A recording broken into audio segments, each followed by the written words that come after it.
Good morning mga boss. Meron tayo ngayong client dito. This is a Honda Civic FC 2017 model. So ang concern nito is related sa kanyang brake system malfunction. So as you can see dito sa ating instrument cluster, nakailaw dyan yung ating traction control. At the same time, meron siyang mga fault na dinidisplay dun sa kanyang instrument cluster.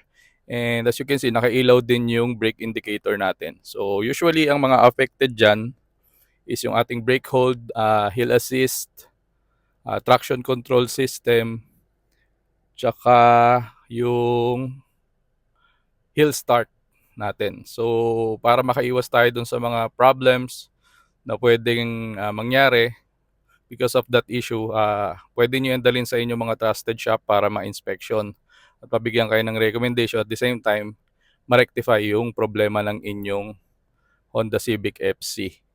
And pwede nyo rin po yan dalhin dito sa shop for further inspection and diagnostics and for rectification po nung inyong